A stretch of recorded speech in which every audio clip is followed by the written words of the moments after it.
Latin அமெரிக்க நாடுகள் அத்தனையும் ஒன்றிணைந்து ஒரு காமனான இராணுவ படையை உருவாக்க வேண்டும் என்கிற அறிவிப்பை கொலம்பியாவினுடைய அதிபர் குஸ்டாவோ பெட்ரோ இன்றைக்கு அறிவித்திருக்கிறார். கொலம்பியாவை நாங்கள் கைப்பற்றுவோம்னு அமெரிக்கா சொல்லிக் கொண்டிருக்கக்கூடிய நேரத்தில் இஸ்ரேலை ஒரு கிரேட்டர் இஸ்ரேலா மாற்றுறதுக்காக முயற்சி பண்ணிக்கிட்டு இருக்கிறேன். அதனால அமெரிக்காவோட உதவியே இல்லாமல் நாங்கள் சொந்தமாக ஆயுதங்கள் தயாரிக்கக்கூடிய ஒரு முதிர்ச்சி அடைந்த நிலையை நோக்கி நகர்ந்து கொண்டிருக்கிறோம் என்று சொல்லி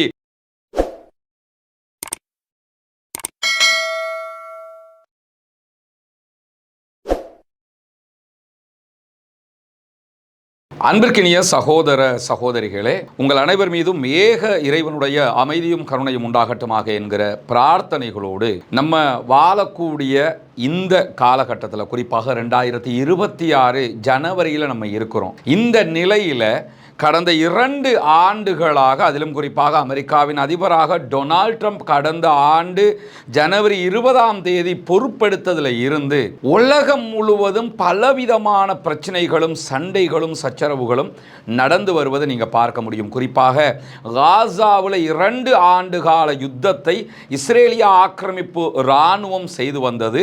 1 லட்சத்துக்கு மேற்பட்ட அப்பாவிகள் கொல்லப்பட்டார்கள். 2 லட்சத்துக்கு உட்பட்ட அப்பாவி சகோதரர்கள் படுகாயமடைந்தார்கள். முழு காசாவுமே அழித்து நாசமாக்கப்பட்டது. காசாவில் ஆரம்பித்த அந்த அழிவு தொடர்ந்தும் தாங்கள் தான் இந்த உலகத்தின் ரூலர்ஸாக இருக்கணும், உலகத்தை நாங்கள் தான் கட்டுப்படுத்தணும் என்கிற வகையில் உலகம் முழுவதும் பலவிதமான பிரச்சனைகளையும் அமெரிக்கா, இஸ்ரேல் உள்ளிட்ட இந்த வல்லாதிக்க கூட்டணி செய்து வருவதை நம்ம பார்க்க முடியும். குறிப்பாக காசா யுத்தம், அதைத் தொடர்ந்து லெபனான் ஹிஸ்புல்லாக்களுடனான இஸ்ரேலிய ஆக்கிரமிப்பு இராணுவத்தினுடைய சண்டைகள், லெபனானுடைய பல பகுதிகள் மேலையும் அவர்கள் தாக்குதல் நடத்தியது. அதே போன்று ஈரானை வம்புக்கிழுத்து ஈரானோடு ஒரு 12 நாள் வார் நடைபெற்றது. 12 நாள் ஈரான் மேலே தாக்குதல்களை நடத்தினார்கள், பதில் தாக்குதல்களை ஈரான் நடத்தியது. அதே போன்று ஹூத்திகளோடு நடைபெற்ற சண்டையில் பாலஸ்தீனத்திற்கு ஆதரவாக யமனில் இருக்கக்கூடிய ஹவுதீஸ் படைப்பிரிவு வந்தது. அதற்கு எதிராக, ஹவுதீஸுக்கு எதிராக பலத்த தாக்குதல்களை இஸ்ரேலுடைய இராணுவம் நடத்தி இருந்தது. அதே மாதிரி சிரியாவினுடைய வீழ்ச்சி, சிரியாவில் பஷர் அல் அசாதினுடைய ஆட்சி இருந்தது. சிரியா வழியாகத்தான் லெபனானில் இருக்கக்கூடிய ஹிஸ்புல்லாக்களுக்கு ஆயுதம் எல்லாம் ஈரானில் இருந்து கைமாறி கொண்டிருந்த நிலையில் சிரியாவில் பஷர் அல் அசாதினுடைய ஆட்சி பறிக்கப்படுகிறது, வீழ்த்தப்படுகிறது. உலகம் முழுவதும் தேடப்படக்கூடிய பயங்கரவாதியாக அறிவிக்கப்பட்ட அகமது அல் ஷாரா என்கிறவருடைய தலைமையில் தான் சிரியாவில் பஷர் அல் அசாதினுடைய ஆட்சி கவிழ்க்கப்படுகிறது. இன்றைக்கு அகமது அல் ஷாரா பயங்கரவாத முத்திரை குத்தப்பட்டவர் இன்றைக்கு ஒரு நாட்டின் அதிபராக அமெரிக்காவாலேயே ஏற்றுக்கொள்ளப்பட்டிருக்கக்கூடிய நிலையை நம்ம பார்க்கிறோம். அதே மாதிரி யமனில் இருக்கக்கூடிய சவுதி ஆதரவு பெற்ற படைப்பிரிவுகளுக்கும் யுஏயினுடைய ஆதரவு பெற்ற படைப்பிரிவுகளுக்கும் இடையிலான சண்டை தற்போது ஓரளவுக்கு முடிவுக்கு வந்திருக்கிறது. சவுதி ஆதரவு பெற்றவர்களை மொத்தமாக ஆளக்கூடிய நிலைக்கு அந்த பகுதிகள் வந்திருக்கிறது. இந்த சண்டைகளும் இந்த காலகட்டத்துக்குள்ள நடந்து வரக்கூடிய நேரத்தில் தான் சோமாலியாவினுடைய சோமாலிலாந்த தனி நாடாக நாங்கள் அங்கீகரிக்கிறோம்னு உலகத்தில் யாருமே அங்கீகரிக்காத ஒரு பகுதியை நாங்கள் நாடாக அங்கீகரிக்கிறோம்னு காசா மக்களை அங்கே விரட்டி அடிக்கிறதுக்காக வேண்டி இஸ்ரேல் அந்த அங்கீகாரத்தை கொடுத்ததும் இந்த காலகட்டத்துக்குள்ள நடந்து ஏறி இருக்கிற அதே நேரம் சூடானுக்குள்ள ஒரு உள்நாட்டு யுத்தம் நடைபெற்று வருகிறது. அதிலே சூடானுடைய அரசுக்கு எதிராக ஆயுதமேந்தி தாக்குதல்களை நடத்தி வரக்கூடிய பிரிவினருக்கு யுஏயினுடைய அரசு தொடர்ந்து உதவிகளை செய்து வரக்கூடிய செய்திகள் வெளியாகி இருக்கிற அதே நேரத்தில் உக்ரைன் ரஷ்யா வார் உச்சகட்டமாக நடந்து வருகிறது. உக்ரைனுடைய 20% மேற்பட்ட நிலப்பரப்புகளை ரஷ்யா கைப்பற்றி இருக்கிறது. 1000 நாட்களை தாண்டிய ஒரு பாரிய யுத்தமாக அந்த யுத்தமும் நடைபெற்று வரக்கூடிய நேரத்தில் தான் கம்போடியா, தாய்லாந்துக்கு இடையிலான சண்டைகள் இன்னும் முடிந்த பாடில்லை. மியன்மரில் நடைபெற்று வரக்கூடிய உள்நாட்டு சண்டைகள் முடிந்த பாடில்லை. அங்கே இருக்கக்கூடிய ரோஹிங்கிய இஸ்லாமியர்களுக்கு எதிரான தாக்குதல்கள் தொடர்ந்து வரக்கூடிய அதே நேரத்தில் வெனிசுவேலா ஜனாதிபதியை அமெரிக்க அதிபருடைய கட்டளையின் கீழ் அமெரிக்க படைகள் சென்று கடத்தி விட்டு வந்திருக்கின்றன. வெனிசுவேலா மேலே தாக்குதல்களை நடத்தி இருக்கிறார்கள். கொலம்பியா, மெக்சிகோ, கிரீன்லாந்து, கியூபா ஆகிய நாடுகள் மேலே தாக்குதல்களை நடத்துவோம் என்று அமெரிக்கா மிரட்டி கொண்டிருக்கிறது. ஈரானுக்குள்ள ஒரு உள்நாட்டு குழப்பத்தை ஏற்படுத்தி இருக்கிறார்கள். ஆல்ரெடி ஈரானுக்குள்ள ஒரு எகானமிக் கிரைசிஸ் இருக்கக்கூடிய நேரத்தில் அதை பயன்படுத்தி மொசாதும் அமெரிக்காவினுடைய CIA இணைந்து ஈரானுடைய ஆட்சியை நாசப்படுத்தும் விதமான வேலைகளை தொடர்ந்து செய்து வரக்கூடிய நாட்களாக இன்றைய நாட்களை நம்ம பார்க்க முடிகிறோம். அதே நேரம் பங்களாதேஷில் ஒரு பெரியோரு புரட்சி ஏற்பட்டு ஆட்சி மாற்றம் வந்ததற்கு பிறகு மீண்டும் பங்களாதேஷில் ஒரு குழப்பம் ஏற்பட்டு பிறகு மிகப்பெரியதொரு அமைதி திரும்பியதற்கு பிறகு தற்போது எப்படியாவது பங்களாதேஷில் ஒரு பிரச்சனையை உண்டாக்க வேண்டும் என்கிற ஒரு ஏகாதிபத்திய போட்டி பாகிஸ்தானுக்கும் இந்தியாவுக்கும் இடையில் நடைபெற்று வருவது நமக்கு தெரியும். அதே போன்று பாகிஸ்தானுக்கும் இந்தியாவுக்கும் இடையில் நேரடி யுத்தம் 6 நாட்கள் நடைபெற்றது நமக்கு தெரியும். அதே நேரத்தில் ஆப்கானிஸ்தான் பாகிஸ்தானுக்கு இடையில் யுத்தங்கள் நடைபெற்றதும் இந்த காலகட்டத்துக்குள்ள நடந்தேறி இருக்கக்கூடிய நிகழ்வுகள். இப்படி பார்த்தீங்கன்னா ஒரு பட்டியலை நம்ம போட்டுக்கிட்டே இருக்க முடியும். இந்த 2 ஆண்டுகளுக்குள்ளாக உலகம் எங்கு சென்று கொண்டிருக்கிறது, அடுத்த கட்டம் எப்படி இருக்க போகிறது என்பதுதான் ஆச்சரியமான பல கேள்விகளை உருவாக்கி கொண்டே இருக்கிறது. ஏன்னா அமெரிக்க அதிபர் டொனால்ட் ட்ரம்ப் தன்னுடைய ஏகாதிபத்தியத்தை நிலைநிறுத்தணும்னு நினைக்கிறாரு. அதே போன்றுதான் மற்ற நாடுகளும் சாதாரண நாடுகள் அடக்கி ஆளணும்னு நினைக்கிறாங்க. சாதாரண நாடுகளாக இருக்கக்கூடியவர்கள் மீண்டும் மீண்டும் நாங்கள் அடிமையாக இருக்க முடியாது, மீண்டும் ஒரு சுதந்திர போராட்டத்தை நோக்கி நகர முடியாது, எங்க நாட்டை நாங்கள் தான் ஆளணுங்கிற இடத்துல நிற்கிறாங்க. அது நியாயமும் கூட. லத்தீன் அமெரிக்க நாடுகள் அத்தனையும் ஒன்றிணைந்து ஒரு காமனான இராணுவ படையை உருவாக்க வேண்டும் என்கிற அறிவிப்பை கொலம்பியாவினுடைய அதிபர் குஸ்டாவோ பெட்ரோ இன்றைக்கு அறிவித்திருக்கிறார். கொலம்பியாவை நாங்கள் கைப்பற்றுவோம்னு அமெரிக்கா சொல்லிக் கொண்டிருக்கக்கூடிய நேரத்தில் கொலம்பியன் பிரசிடென்ட்டுக்கும் அமெரிக்கன் பிரசிடென்ட்டுக்கும் இடையில் ஒரு பேச்சுவார்த்தை நடைபெற்றிருக்கு. 2 பேருமே நேருக்கு நேராக சந்தித்துக் கொள்வார்கள் என்கிற கதையாடல்களும் வரக்கூடிய நேரத்தில் தான் பொதுவாக லத்தீன் அமெரிக்க நாடுகளை ஆக்கிரமிப்பதற்கு அமெரிக்கா சொல்லக்கூடிய குற்றச்சாட்டாக இந்த போதைப் பொருள் கடத்தல் கும்பல்கள் இருக்கிறது. எனவே எவனோ ஒருத்தன் போதைப் பொருள் கடத்துகிறான், அதை சாக்கா வச்சுக்கிட்டு நம்ம நாடுகளை அமெரிக்கா ஆக்கிரமிக்க நினைக்குது. அதை தடுக்கணுமாக இருந்தால் அந்த போதை கும்பல்களை மொத்தமாக நம்ம இல்லாமல் அழிச்சிடணும். அதனால நம்ம அத்தனை பேரும் சேர்ந்து ஒரு கூட்டு இராணுவ படையை உருவாக்க வேண்டும் என்கிற அழைப்பை இன்றைக்கு குஸ்டாவோ பெட்ரோ கொலம்பியாவினுடைய அதிபர் விடுத்திருக்கக்கூடிய செய்திகளுக்கு மத்தியில் தான் சர்ச்சைக்குரிய மிகவும் சர்வதேச பார்வையை உண்டாக்கிய காசாவினுடைய யுத்தம் முடிவுற்று சமாதான நிலை தொடரக்கூடிய நேரத்தில் மீண்டும் மீண்டும் பாலஸ்தீன விடுதலை அமைப்பினுடைய தளபதிகளையும் தலைவர்களையும் இலக்கு வைத்து இஸ்ரேலிய ஆக்கிரமிப்பு இராணுவம் தாக்குதல்களை நடத்தி கொண்டிருக்கிறது. பாலஸ்தீன விடுதலை அமைப்பினுடைய டேங்க் எதிர்ப்பு படைப்பிரிவு, அதாவது இஸ்ரேலுடைய மெர்காவா டேங்குகள் இருக்குதா இல்லையா, இந்த மெர்காவா டேங்குகளுக்கு எதிராக தாக்குதல் நடத்தக்கூடிய ஒரு தனி படைப்பிரிவு இருக்கிறாங்க. அந்த படைப்பிரிவினுடைய தலைவராக செயல்பட்டவராக சொல்லப்படக்கூடிய கமால் அப்துல் ரஹ்மான் முகமது அவாத் என்கிற தளபதியை நாங்கள் கொண்டிருக்கிறோம் என்கிற செய்திகளை இஸ்ரேலிய ஆக்கிரமிப்பு அரசாங்கம் இன்றைக்கு அறிவித்திருக்கிறது. அதே போன்று அகமது தப்பாத் என்கிற ஆயுத உற்பத்தி பிரிவினுடைய தலைமையிடத்தில் இருக்கக்கூடிய ஒருவரையும் நாங்கள் கொண்டிருக்கிறோம் என்கிற ஒரு அறிவிப்பையும் இஸ்ரேல் அறிவித்திருக்கிறது. முதல்ல இது மிகப்பெரிய ஒரு யுத்த நிறுத்த மீறல். இந்த நேரத்தில் யாரை நோக்கியும் அவங்க தாக்குதல் நடத்தக்கூடாது. ஆனால் மீண்டும் மீண்டும் அவங்க தாக்குதல் நடத்தி வர்றாங்க. பாலஸ்தீன விடுதலை அமைப்பை பொறுத்தவரை இவர்களுடைய மரணத்தை அவர்கள் இன்னும் உறுதி செய்யவில்லை.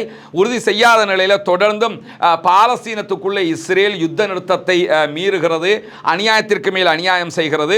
இது யுத்த நிறுத்தத்தை மொத்தமாக மீறுகிற ஒரு நிலைக்கு கொண்டு வந்து விட்டால் நாங்களும் எதிர்த்தாக்குதலை நடத்த வேண்டிய நிலைக்கு தள்ளப்பட்டுவிடும் என்பதை ஒரு எச்சரிக்கையாகவே அவர்கள் இன்றைக்கு அறிவித்திருப்பதை நம்ம பார்க்க முடியும். அதே நேரத்தில் தான் இஸ்ரேலிய பிரதமர் பெஞ்சமின் நெத்தன்யாகு காசாவுக்குள்ள எங்களுடைய மிகப்பெரிய திட்டமே காசாவில் பாலஸ்தீன விடுதலை அமைப்பினர் ஆயுதத்தை மொத்தமாக கீழே வைக்க வேண்டும் என்கிற ஒரு செய்தியை சொல்லியிருக்கிறார். அவர் பிரித்தானியாவினுடைய பிரபல ஊடகம் ஒன்றுக்கு அவர் வழங்கியிருக்கக்கூடிய பேட்டியில தான் இந்த செய்திகளை சொல்லியிருக்கிறார். காசாவில் இருந்து இஸ்ரேலிய படைகள் பின்வாங்குவதை பற்றியோ அல்லது 2ஆம் கட்ட யுத்த நிறுத்தத்திற்கு நகர்வதை பற்றியோ எந்த தகவல்களையும் வெளியிடாமல் இருக்கக்கூடிய சூழலில் தான் இந்த செய்தியை அவர் வெளியிட்டிருக்கிறார் என்கிற நிலையில் கடந்த 24 மணி நேரத்துக்குள்ள காசாவில் இருக்கக்கூடிய பாலஸ்தீன அப்பாவிகள் மீது இஸ்ரேலிய ஆக்கிரமிப்பு ராணுவம் நடத்தி இருக்கக்கூடிய தாக்குதல்களில் 14 அப்பாவிகள் கொல்லப்பட்டிருக்கிறார்கள், ஷஹீதாகி இருக்கிறார்கள், 17 அப்பாவிகள் படுகாயம் அடைந்திருக்கிறார்கள் என்கிற கவலைக்குரிய செய்திகளும் வெளியாகி இருக்கிற அதே நேரத்தில் இஸ்ரேலிய பிரதமர் பெஞ்சமின் நெத்தன்யாகு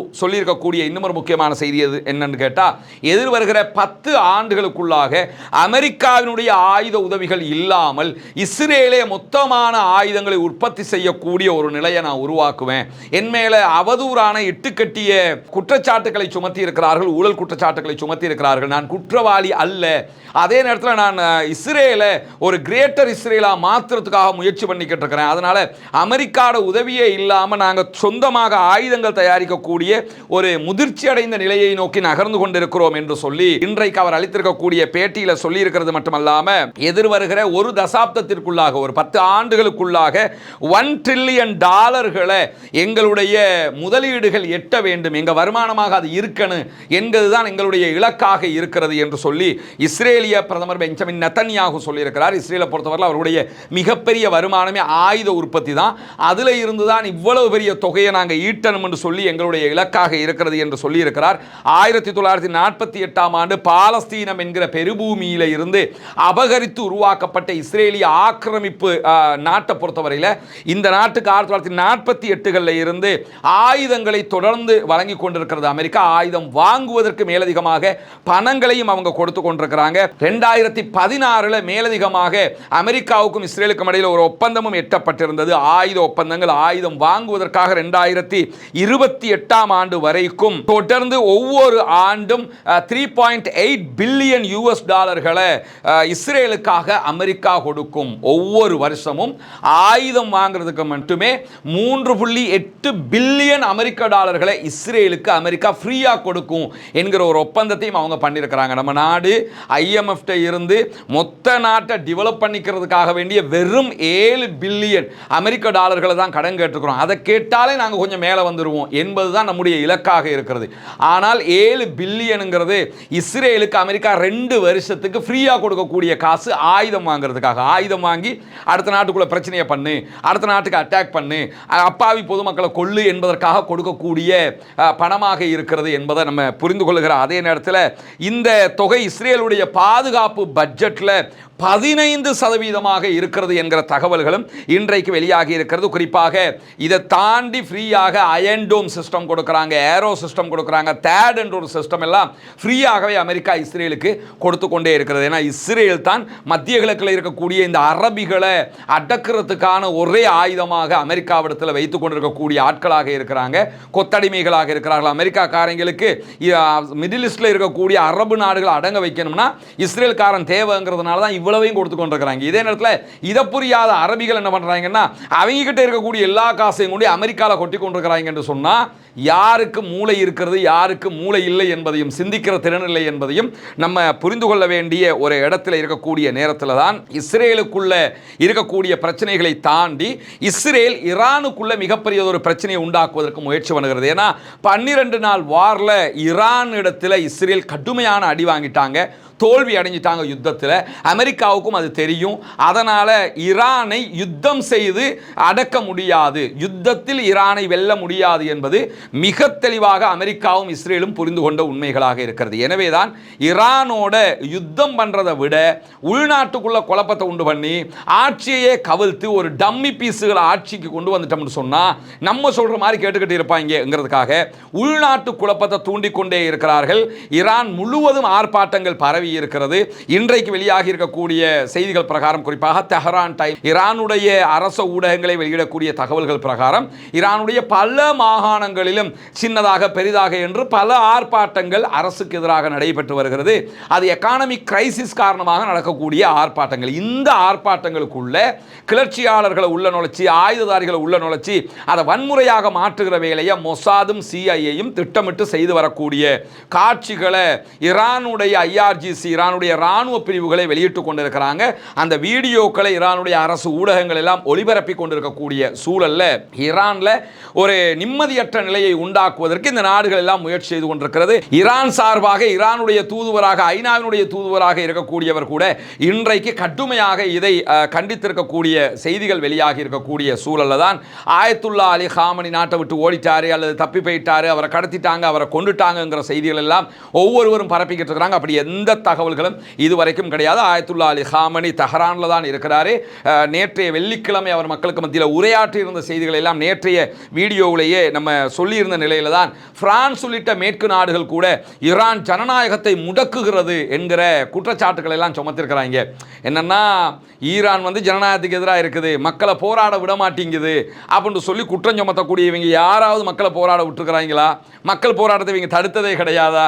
ஆனால் ஈரான் வந்து மக்கள் போராட்டத்தை தடுக்குது என்று சொல்லி உலகத்துக்கு சொல்லி அதனூடாக ஈரானில் ஜனநாயகம் இல்லை, எனவே ஈரானில் ஆட்சி மாற்றம் வரணுங்கிறது தான் இந்த எல்லா நாடுகளுக்கும் தேவை. ஏன்னா இந்த மிடில் ஈஸ்ட், ஈரான் வந்து மிடில் ஈஸ்ட் கண்ட்ரி கிடையாது, பெர்ஷியன் வளைகுடாவில் இருக்கக்கூடிய கண்ட்ரி. ஆனால் மிடில் ஈஸ்ட் எடுத்துக்கிட்டீங்கன்னு சொன்னால் ஈரானையும் சேர்த்து அந்த சரௌண்டிங்கை பார்த்தீங்கன்னு சொன்னால் அமெரிக்காவுக்கு பயப்படாத, மேற்கு நாடுகளுக்கு பயப்படாத, நீ என்ன சொன்னால் நாங்கள் இப்படி தாண்டா இருப்போம், எங்களால் முடிஞ்சதை நாங்கள் பண்ணுவோம், உன்னால் முடிஞ்சதை நீ பண்ணிக்கடான்னு சொல்லி இஸ்ரேலோட 1-to-1 சண்டை பிடிச்ச ஒரே நாடு ஈரானாக இருக்கிறது. எனவே இஸ்ரேலால் ஈரானை தாக்குப்பிடிக்க முடியலை. இப்படி ஒரு போராட்டத்தை உண்டாக்கி ஆட்சியை கவிழ்த்தரலாம்ங்கிறதுக்காக இப்படியான ஒர்க்குகளை பண்ணிக்கிட்டு இருக்கிறாங்க. இன்றைக்கு ஈரானுடைய புரட்சிகர காவல் படையினுடைய உளவுத்துறை வெளியிட்டிருக்கக்கூடிய அறிவிப்பில் யுத்தத்தால் ஜெயிக்க முடியாததை தற்போது உள்நாட்டு குழப்பத்தால் ஜெயிக்கிறதுக்கு பார்க்குறாங்க. அதை செய்கிறதுக்கு நாங்கள் விடமாட்டோம். முடிந்த வரைக்கும் போராட்டக்காரர்களுக்கான ஜனநாயக உரிமைகள் கொடுக்கப்படுகிற அதே நேரம் வன்முறையை தடுப்பதில் எங்களுடைய இராணுவம் மிக கவனமாக இருக்கிறது என்கிற செய்திகள் அவங்க சொல்லியிருக்கிற அதே நேரத்தில் நமக்கெல்லாம் தெரியும், வெனிசுவேலா பிரச்சனையோட ஒட்டி ரஷ்யாவினுடைய ஒரு கப்பலையும் அமெரிக்கா சிறைப்பிடித்திருந்தது. அமெரிக்கனுடைய ஃபோர்ஸஸ் வெனிசுவேலாவிலிருந்து பெட்ரோல் எடுத்துக்கிட்டு வந்த கப்பலை தான் சிறைப்பிடிச்சிருந்தாங்க. இந்த நிலையில் சவுத் ஆப்பிரிக்காவில், தென்னாப்பிரிக்க கடல் பரப்புகளில் சீனா, ரஷ்யா, ஈரான் உள்ளிட்ட நாடுகள் ஒன்றிணைந்து ஒரு மிகப்பெரியதொரு இராணுவ பயிற்சியை நடத்த இருக்கிறார்கள். இந்த வாரம் நடைபெற இருக்கிற அதற்கான தயாரிப்புகளில் ஒவ்வொரு நாடுகளுடைய இராணுவ கப்பல்களும் அங்கே போயிருக்கக்கூடிய காட்சிகளை நீங்கள் பார்க்க முடியும். இது சவுத் ஆப்பிரிக்காவினுடைய கடற்பரப்பில் நிறுத்தி வைக்கப்பட்டிருக்கக்கூடிய கப்பல்களாக இருக்கிறது. ஈரான், ரஷ்யா, சீனாவினுடைய கடற்படை கப்பல்கள். சீனா தான் உலகத்திலேயே மிக பிரம்மாண்டமான கடற்படையை கொண்டிருக்கக்கூடிய ஒரு வல்லமை மிக்க நாடாக இருக்குது. அமெரிக்காட்ட கூட அந்த மாதிரி கடற்படை கிடையாது. அமெரிக்காவில் ஒரு கப்பல் தயாரிக்கிற நேரத்தில் சீனா 200 கப்பல்களை தயாரிக்கிறது என்கிற புள்ளி விவரங்களை எல்லாம் நம்ம பார்க்க முடியும். அந்த அளவுக்கு இந்த கடற்படை வல்லமையை கொண்ட ஒரு நாடாக சீனா இருக்கக்கூடிய நேரத்தில் தான் சீனா, ரஷ்யா, ஈரான் ஆகிய 3 பெரும் நாடுகள், பலம் கொண்ட ஆயுத பலம் கொண்ட நாடுகள் மொத்தமாக என்ன பண்றாங்கன்னு கேட்டால் அந்த பிரிக்ஸில் வரக்கூடிய நாடுகள், இந்த நாடுகளோடு சேர்த்து பிரிக்ஸுக்குள்ள இந்தியா, UAE, அதே போன்று பிரேசில் உள்ளிட்ட நாடுகளும் இருக்கிறார்கள். ஆனால் இந்த இராணுவ பயிற்சியில் இந்தியா, பிரேசில், அதே போன்று UAE ஆகிய நாடுகள் கலந்து கொள்ளுமா இல்லையா என்கிற கேள்விகள் இருக்கு. ஏன்னா நேரடியாக அமெரிக்காவோட ஒரு முருகல் நிலை இருக்கக்கூடிய நேரத்தில் இந்தியா பின்வாங்குவதை போன்று தெரிகிறது, பிரேசில் பின்வாங்குவதை போன்று தெரிகிறது, அதே போன்று UAEயும் பின்வாங்குவது திட்ட தெளிவாக தெரிகிறது. அவர்கள் கலந்து கொள்வார்களா இல்லையா என்பது வெளிப்படையாக தெரியாத நேரத்தில் தான் இந்த ஒரு மிகப்பெரிய கடற்படை பயிற்சியை சீனாவும், ரஷ்யாவும், ஈரானும் சேர்ந்து அமெரிக்காவுக்கு எதிராக நடத்துவதற்கு திட்டமிட்டிருக்கிறார்கள் என்கிற செய்திகளும் இன்றைக்கு வெளியாகி இருக்கிறது. பொறுத்திருந்து பார்ப்போம் என்னவெல்லாம் நடக்கப் போகிறது என்பது. ஏன்னா மிகப்பெரியதொரு அழிவுகரமான காட்சியை நோக்கி அமெரிக்கா அத்தனை பேரையும் இழுத்துக் கொண்டு செல்வது தெரிகிறது. அடுத்தடுத்த நிகழ்வுகள் ரொம்ப பரபரப்பானதாக இருக்க போகிறது. அல்லாஹுதான் அனைவரையும் பாதுகாக்க வேண்டும். யுத்தங்கள் அற்ற அமைதியை நோக்கி திரும்பக்கூடிய மக்களாக நாம் அத்தனை பேரும் ஒன்றுபட வேண்டும். பாலஸ்தீனம் வெற்றி பெற வேண்டும், பாலஸ்தீனம் சுதந்திரம் அடைய வேண்டும், பாலஸ்தீன மக்களும் நம்மை போன்று நிம்மதியானவர்களாக மாற வேண்டும், வாழ வேண்டும் என்கிற உயரிய பிரார்த்தனைகளோடு பாலஸ்தீன மக்களுக்காக தொடர்ந்தும் ஜனநாயக ரீதியாக குரல் எழுப்புவோமாக. வாஹிர் தஅவானா அல்ஹம்துலில்லாஹி ரப்பில் ஆலமீன்.